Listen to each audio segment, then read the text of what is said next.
Halo teman-teman, salam sehat selalu untuk kita semua. Salam sejahtera dengan saya, Bung Ropan. Masalah kiper menjadi bahan perbincangan ya, hangat ketika kita kalah melawan Irak pada 16 November yang lalu di Stadion Internasional Basra.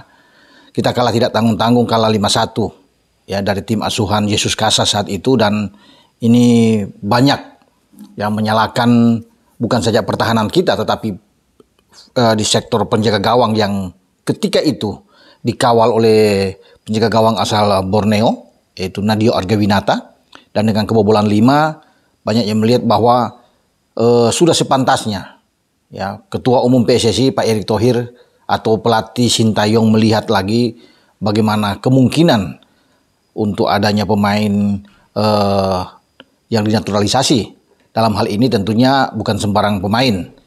Mereka yang punya darah Indonesia, punya keturunan Indonesia sehingga hubungannya itu dekat, dan kita punya beberapa nama sebenarnya yang layak untuk bisa kita ambil ya. Ini sudah gaungnya sudah dari beberapa bulan yang lalu, bahkan mungkin dari tahun lalu, ketika ada penjaga gawang terbaik yang saat itu bermain di Serie A bersama dengan Sampdoria, yang saat ini Sampdoria turun degradasi ke Serie B, Emilio Audero ya Mulyadi, karena Emil ini lahir di Mataram di Nusa Tenggara Barat sehingga dia layak untuk dipanggil. Memang sudah pernah coba, tetapi kan saat itu Emil menolak, termasuk ayahnya juga ya Pak Mulyadi menolak untuk bisa bermain, karena Emil ini masih berharap dia bisa bermain di tim nasional Azzurri di Italia. Tapi sampai saat ini harapan itu pupus dan dia tidak mungkin untuk dipanggil lagi. Walaupun sebenarnya usianya masih oke lah,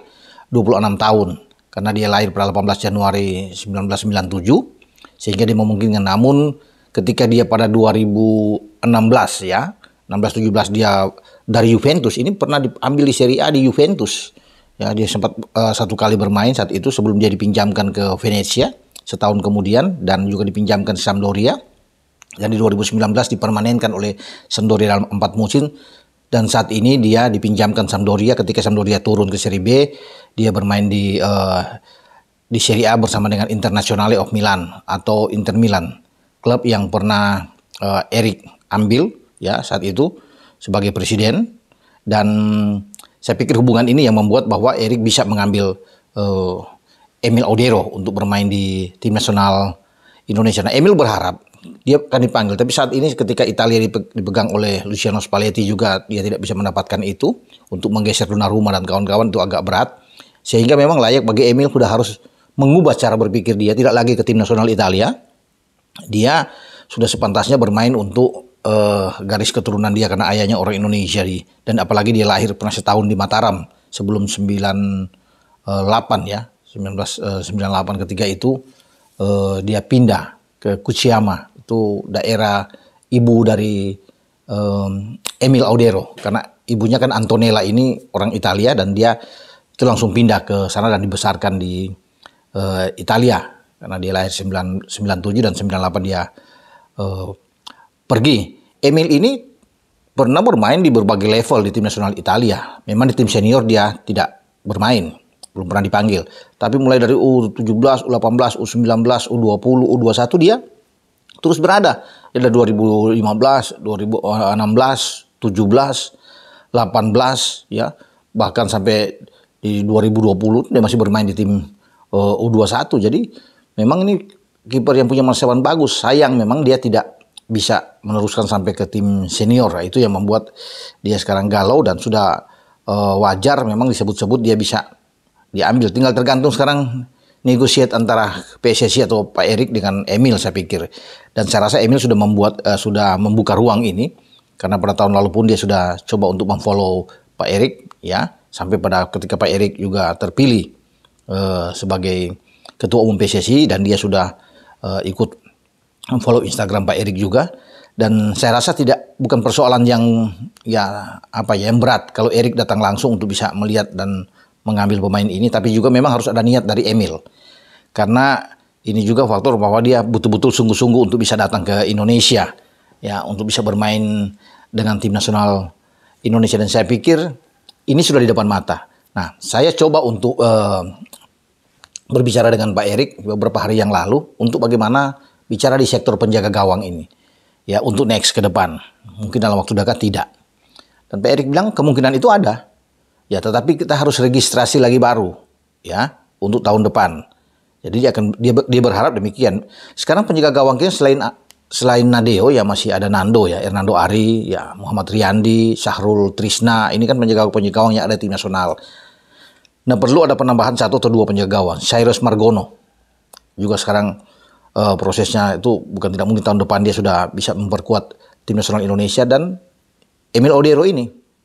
Ya, kalau Emil saya pikir ini akan kuat ya, pemain yang satu ini kalau dia sampai memang oke bersama dengan tim nasional kita, dia punya tinggi 192 cm, kuat dalam memotong bola-bola udara, antisipasinya reading the game, ini pemain yang oke, dan kita memang bagus kalau bisa mendapatkan ini ya, pemain seperti Emil. Dan Erik sudah mengatakan untuk soal penjaga gawang dan pemain-pemain lainnya termasuk Tom Haye misalnya ya, gelandang yang akan diperlukan untuk bisa masuk itu di tahun depan, akan dilihat tahun depan. Makanya Pak Erik bilang itu Bung, kita akan registrasi baru lagi mungkin setelah pertandingan melawan Vietnam, karena kita kan nantinya akan menghadapi Vietnam bukan di Piala Asia saja yang akan berlangsung pada Januari Februari, tapi di bulan Maret itu ada 2 pertandingan dengan Vietnam untuk grup F di kualifikasi Piala Dunia ya, zona Asia.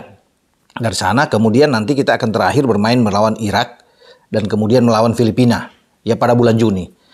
Nah, waktunya di situ kata Pak Erik bisa diajukan untuk registrasi baru, pengajuan naturalisasi untuk pemain-pemain terkhusus adalah penjaga gawang. Jadi terbuka. Kalau di awal-awal sebelum itu Cyrus sudah oke, sebelum di bulan Juni, nah ini kan enak ketika Cyrus sudah mantap dan dia mungkin bisa dipanggil oleh STY. Step berikutnya adalah Emil Odero ini di bulan Juni. Jadi buat teman-teman semua, jadi bersabar ya. Itu akan ada buka lagi ya, gerbong baru tuh ke sana itu di bulan Juni. Setelah bulan Juni baru masuk untuk urusan kiper. Karena saya kan menanyakan ini untuk urusan kiper. Karena banyak teman-teman, cobalah Bung Ropan bisa nitip pesan ke Pak Ketua untuk bisa nanya bagaimana posisi kiper ini, dan saya sudah mengikuti itu, sehingga saya coba untuk melemparkan ini, dan opsi yang ada bahwa tahun depan. Nah, kita akan tunggu. Pak Erik juga tidak akan berjanji muluk-muluk ya bahwa tahun depan itu udah pasti. Tentunya ini ada proses, tahapan-tahapan, harus ada negosiasi dengan yang bersangkutan dengan Emil, dan Emil juga harus punya niat yang baik, itu yang saya bilang tadi, dan dia siap untuk datang ke Indonesia bertemu dengan Pak Erik, dan di sana terjadi deal-deal ya tentunya. Nah, semoga kita berdoa bersama bahwa tahun depan itu ada 1 atau 2 penjaga gawang yang masuk. Kalau Cyrus sudah oke kan di awal tahun depan pengurusannya beres, tinggal Emil yang kita akan tunggu. Ini akan bagus kalau Emil ada di bawah misar kita. Kemudian kita masih punya Elkan Bagot, dari Skirido, ada Jordi, ada Jai Itses sudah datang, ada Justin Hubner, Nathan Cho.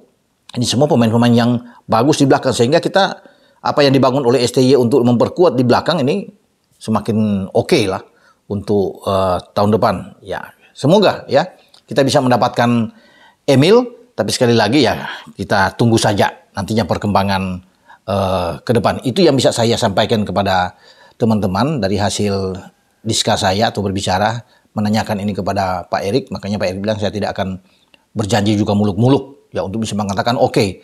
Tapi kita akan coba, kita akan lihat. Karena itu baru bisa berlangsung pada tahun depan. Jadi kita tunggulah, kita bersabarlah sambil ada info-info terbaru nantinya untuk sektor penjaga gawang ini. Dengan saya, Bung Ropan. Ya, sampai sini saya berbicara, dan ciao.